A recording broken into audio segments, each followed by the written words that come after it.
Okay, Michael Betts from IBM iX. How are you today?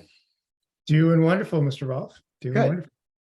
good. Thanks for agreeing to come on. I'm kind of been excited to chat with you about your kind of the evolution of your role at the design studio, and then what's been curious for me is the intersection of your leadership style with the work that I do at Sincerity around leadership development and inclusive organizational change. And we've known each other for a while, but we haven't had a chance to kind of like talk shop and get into it a little bit. And the idea that I had for today was to just see if we could get at a couple like big ideas that what you bring to your team and to your clients as a leader that that helps you, I mean, frankly, just achieve the remarkable success that you have, because it's special, and it's something that comes into the coaching and facilitation work that I do about meeting people where they're at, and understanding multi-generational kind of how that multi-generational and different lived experiences impact all those ideas. So I don't know, why don't we start just like talk about your work at IBM iX and Sure. maybe a little bit how you got there, and then we'll go from there. All right. Well, I think you know this, but I've been living in the user experience world for a long time, right? I got started back in the 90s, sort of early internet startup days, working in design, and sort of transitioned into the user experience field a long time ago. Worked at Razorfish for many years and joined IBM in about 2016 to open up our experience design studio in San Francisco. So that's really been kind of the primary thing that I've been doing for the last few years. And right now I sort of have a sort of multi-function role, working as the leader of that design studio. I also have a major client that I work with primarily. It takes about 80% of my time. And then I have sort of a national role as well, helping to think about actually engagement across sort of the large volume of our team nationwide. So I kind of, did dabble in different aspects of leadership. Cool. I like it. I think that, I mean, how big is the team that you manage now? So our client team is about 40. We've got about 15 or 20 folks here in San Francisco. And then, we've got hundreds that are across the country. Wow. Yeah. I mean, that's a lot of folks, a lot of different types of expertise, and a lot of different people bringing different ideas and approaches to problem solving to the meeting. How do you go about, maybe it's information gathering, maybe it's brainstorming. How do you go about welcoming everybody on the team and achieving this kind of balance of perspective and point of view so that you get the best solutions for your clients? Well, so first off, it's actually, when we think about my team with a major client that I'm working with, we actually stretch all the way from India to Germany. Wow. And many places in between. So it's truly a kind of, multinational sort of group that we're bringing together. That's cool. So one of the big things that we have to do is make sure, how do we make everything accessible to all of those folks, right? So, thinking about time zones and, what are our sort of meeting cadences, and, how are we bringing folks who are, say, a new team member from Germany. I was just on the phone with his manager saying, we want to make sure that he feels like a part of things, and, how can we sort of do that? So the approach that we've taken is really just thinking about what are all the sort of spaces that we need to create to have everybody feel a part of things. And so a lot of those, of course, today are sort of virtual spaces. Some of them are in-person spaces. So I'm sort of trying to sort of take as much of a broad approach as I can. Yeah, I think that's huge. I think that there's a new expression of what accessibility means. There's accessibility for end users, and you're really focused on accessibility for the team when we're crossing cultures, identities, continents. And although time zone seems to some people kind of simplistic in terms of a measurement of accessibility, it becomes really relevant to you as a manager, because if you're asking one group of the members of the team, they're on meetings at 10 or 11 o'clock at night, and another group is during the working hours. Do you balance those sorts of schedules and just take periodic inventories from the team to say, hey, what works best for all of us so that we can feel connected and just start to gel together? Yeah, I mean, it's a lot of work. It's just really trying to figure out, what's going to be comfortable for everyone when they, when they have time that they can be reached, when are sort of private, sort of dedicated time that you need to, allow people to have their lives and not sort of interrupt those. So it's really just getting a good understanding of each person, each individual, and kind of what their schedules are and how to work together. Yeah. A lot of the work as well is making sure that we capture all of the information that's happening, right? So on a daily basis, think about all the things that are going on any of the multitude of projects that I have running. All of that has to be kind of captured in certain ways and sort of distributed out to the rest of the team. So, we record our meetings, we record our notes, make sure to share everything, make sure to reference it back when we all get together, set sort of dedicated times for the team to join up, and just making sure that everyone feels like they have access to the information and that they're a part of things. Yeah, that's what, when you say knowing and feeling like they're a part of things, that's something that's comes up in the work and the stories that I tell when I do leadership development, because the new data around effective leadership as it correlates to performance and the bottom line is about strength of relationship and accessibility of the manager, right? So access to the manager, whether people feel heard and understood. These are, fortunate for someone like me who really believes in the human connection, that the ROI on investing in close relationships, and thus the tools that you're using, recording all meetings, showing workflows, it correlates to better work performance, but also higher levels of satisfaction from folks. And I think, just to get a little bit personal into your style, we know each other, but I think it would be valuable here to share a little bit about the transition that you've had over the last several years, and focusing, I think, if I understood right, more on user experience solutions to this broader, almost international management role. So why don't you break that down a little bit? Yeah. So as I said, it's been sort of a long sort of pathway for me to get to where I am.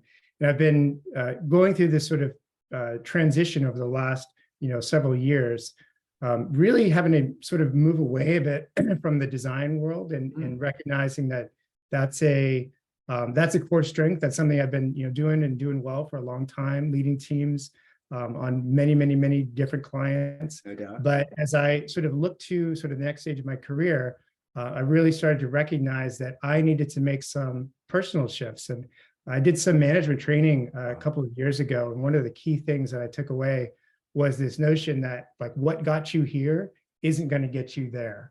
And I really think about that a lot. That sort of the idea that you have to be able to sort of let things go in order to clear a path to the things that you want to do in the future. Wow, I like that.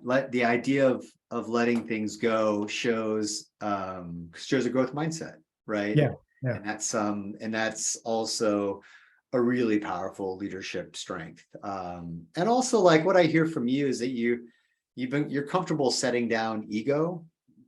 Doesn't sound like you're a leader that needs to be right all the time, and that also leads to better decision making. And I feel like you've been on a pretty positive path. So, what else are you aiming to achieve in the San Francisco studio there? What are some of the upcoming goals?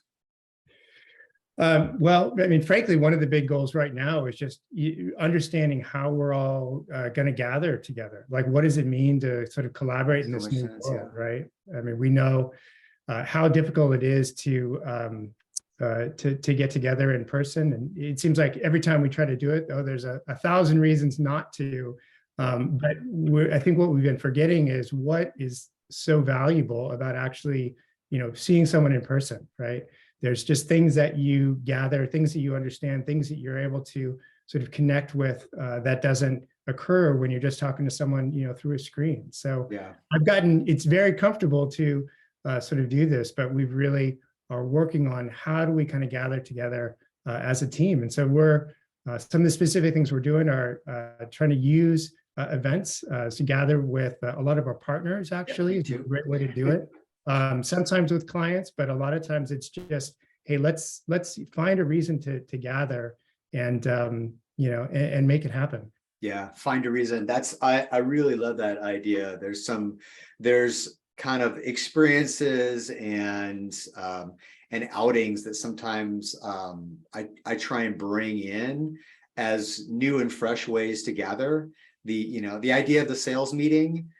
I'm not saying to my clients, you don't need to have sales meetings anymore. There's so much important work that are done at those, but in some ways it needs to be evolved a little bit.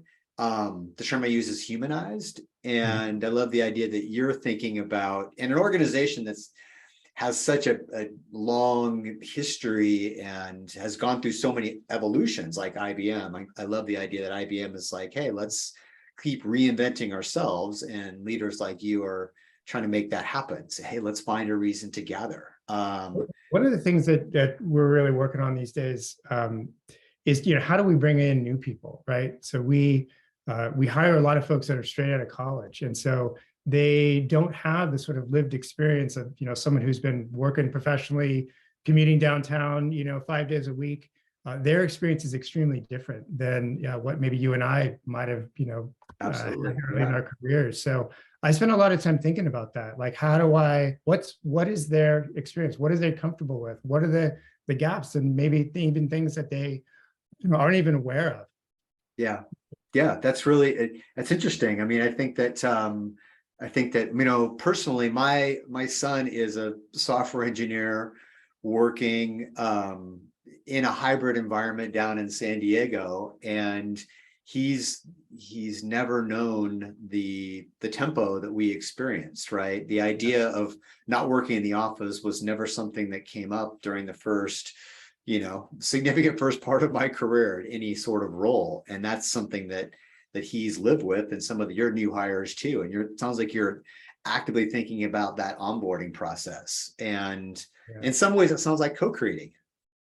Yeah, it is. I try to really listen, to really understand, what do they need? What's comfortable for them? Where can I, who wants to be, every person comes in with sort of a different perspective. Some people really are energized and want to have that in-person experience. Sure. Others, it's a little less natural for them. So, when am I pushing too far? When do I need to sort of give someone the nudge and say, no, we need to really make this happen. So it's really about kind of relating to each person individually. And that's one of the things that's been kind of I'd say a hallmark of my leadership style is to really consider every person as an individual, right? We all come in with our perspectives, our different ways of looking at the world, and different lived experiences, and trying to understand and, to work within that. Yeah, I think that curiosity is something that's kind of a signature quality of the new leadership. It's a quality that you exhibit, and you do it kind of effortlessly. I think that in my role, I'm trying to create kind of the confidence and trust in leaders that feel I can't get anything done if I'm not high touch, or I can't get results. I need to manage the team with a more directive, heavier hand. Otherwise the work won't get done. And you seem to understand that that building trust and active management, yes, it takes more time. I'm hearing you say that, but you're also getting performance results from your team. Yeah, absolutely. I mean, first off, I have a stellar team across the board. The folks I get to work with are absolutely fantastic, and Nice. I'm always amazed. I came up not having sort of studied design in college. I wasn't sort of formally classically trained, but now the younger folks who have this opportunity when they're going through even well beyond college. I mean, they're starting in junior high and high school, starting to do amazing design work and sort of thinking from the perspective of users and all this language like that didn't really exist when I was a kid. So by the time they get to the point of being able to come into IBM, join a client team, like they're so far advanced compared to sort of technically to where I was. And that's amazing. It's so exciting to see. But on the flip side, a lot of what I was able to gain sort of through those years, through sort of getting an understanding of how business works and how companies work, organizations, that's a piece that often they've kind of missed out on. So a lot of what I do in terms of training leadership these days is helping folks to sort of fill those gaps and understand more about how they can sort of work within the constraints and the opportunities of the clients that they're working with.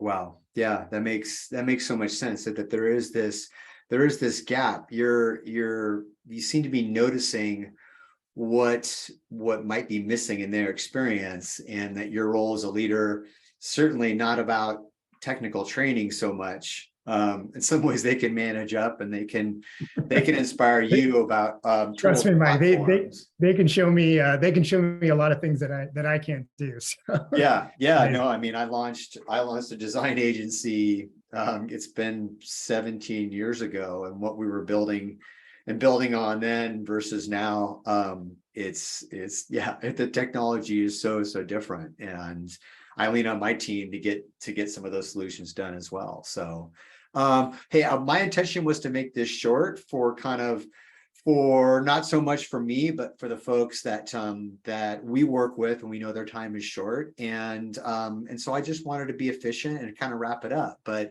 what else do you want to share? First of all, like, we'll make sure that that everybody that sees this, hey, they can reach out to me on LinkedIn, they can reach out to you. We both enjoy being kind of mentors and connectors, right? So we'll share that as a part of the data on LinkedIn and stuff like that. But what else do you want to share before we wrap up about what's next for you and what you've experienced and what you bring as a leader? Oh gosh, I'd say the one thing that's been really clear to me just over the last year, I've really been sort of in this point of transition in my career, and how important it is to find those people that are going to be able to help you. And I've been probably raising my hand and saying, hey, I don't know how to do something. I could use some help with this, more so in the last year than at any point in my career. And I think it's just, a word to anyone watching that, hey, that's really, it's not just acceptable, it's really the right way to go about things, to find the people around you that can help. And it's almost guaranteed that when you ask for help, you're going to get more than what you actually asked for. It's always out there. You just got to kind of raise your hand. Yeah, I love it.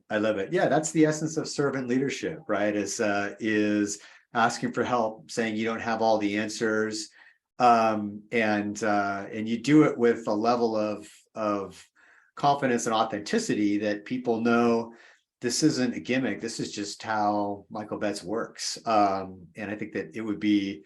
I think if I was early career, I think it would be pretty inspiring. I wouldn't be afraid to raise my hand in a meeting and throw out an idea, worried that someone would say, oh, hey, we tried that before, or that's not going to work for these three areas for these different reasons. I think that I think it leads to better ideas, better decision making. So I'm with you. Cool. Hey, it was wonderful to have this chance to chat. Absolutely. I look forward to just following more about what happens at IBM iX, and we'll stay in touch. Awesome. Thanks, Mike. Appreciate it. It was a great time. Take care.